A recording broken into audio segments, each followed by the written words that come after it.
What's the best ramen in the world? Which country does it come from? Here, I have 4 types of ramen from countries that are famous for their instant noodles.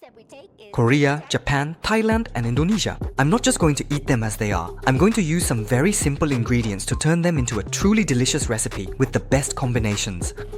There are over 400 types of instant ramen in Korea alone. Japanese ramen, of course, is the world's very first instant noodle. Everyone knows that Thailand's Tom Yum Goong is one of the world's top 3 soups.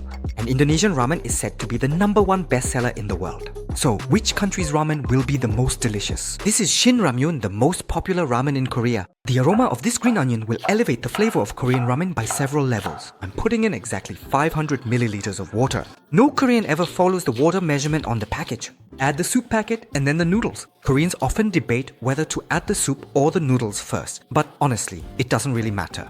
When the noodles aren't fully cooked, add the green onions and an egg, then immediately cover it with a lid. This way, you can enjoy it with a perfectly soft-boiled egg. Carefully transfer it to a bowl so the egg doesn't break. Garnish with some green onions, and if you like it spicy, add a sprinkle of chili powder. This is my absolute favorite way to eat ramen.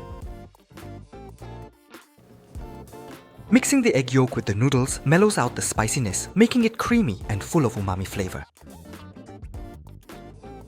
You might think Korean ramen is just spicy, but that's not true at all. The umami from the mushrooms, meat and vegetables in the soup packet is incredibly deep and rich. Next up is a soy sauce ramen from Japan. It's a simple package with just noodles and a soup base. The key to Japanese ramen is the toppings. Instead of chashu, I've prepared some sliced pork belly, a boiled egg, and I'll also add some seaweed. Add water and the liquid soup base, and wow! It even includes flavored oil, a key part of Japanese ramen. Japan really pays attention to the details. Normally, you just add the noodles and boil them, but I'm going to add a variety of toppings. To make it like a restaurant, I'll add the broth first, then the noodles, then I'll top it with green onions, the egg, sliced pork belly, seaweed, and finally, a sprinkle of pepper. It looks just like a bowl of ramen fresh from a specialty shop, doesn't it? Wow! Visually, it looks exactly like something you get at a restaurant.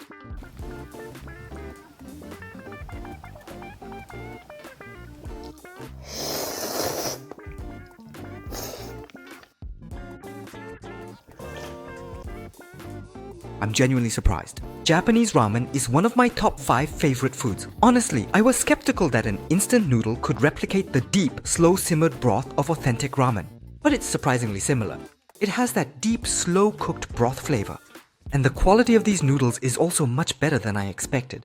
Actually, before I started this content, I thought Korean ramen was definitely the best. I guess we'll have to wait and see a little longer. This time, let's fly to Thailand. This is Thai Tom Yum Goong ramen. I'm going to add shrimp, green onions, and cilantro to the ramen. Cut the bok choy in half and use only the leaves of the cilantro, not the stems. Since the noodles are quite thin, once the water boils, I put in the ramen and soup, then immediately added the vegetables and shrimp. Both ingredients cook quickly, so boiling them for about 3 minutes is sufficient. Finally, simply pour it into a bowl of ramen and add some cilantro. That I've been to Thailand 4 times to enjoy the authentic cuisine. So I'm looking forward to it even more.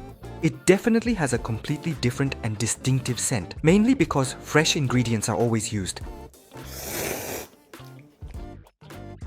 Some people don't eat this tom yum archery very well, but I think even people who don't eat tom yum well will be able to eat it easily. There are no unpleasant scents like lemongrass or lime. Above all, the shrimp and vegetables that go in it really add to the fresh taste. Lastly, we have Indonesia's soto ayam ramen. Soto ayam is a traditional Indonesian soup made with chicken broth. So we're going to use simple chicken breast, eggs, onion flakes, and finally, cilantro. This ramen is unique in that instead of boiling the soup and noodles together, the soup is served separately in the ramen bowl. Then boil the noodles separately and mix them in a bowl like this. Actually, I don't know what the difference is between putting them together and boiling them. Now top it with juicy chicken breast, green onions, eggs, cilantro, and finally onion flakes. The visuals are exactly like what you would find on the streets of Indonesia. I ate this soto ayam several times when I traveled to Bali. It was such a delicious dish that I don't think anyone would dislike it. The ramen is too small. Is this okay? I thought so, but I was completely wrong. The flavor of the oils in the soup is really deep and rich. It tastes exactly like the soto ayam I had on my trip to Indonesia. Even with just a few simple toppings, you can still enjoy the fresh, authentic taste of a specialty restaurant. Okay, now we've tasted all the ramen. So which country has the best ramen? It's a little difficult, but it's Japan. Japanese ramen is originally characterized by its deep, rich broth that is boiled for a long time. But this instant ramen really captured that flavor better than I expected. Of course, all other ramen types have their own charm. With these simple recipes, you too can make your ramen even more delicious.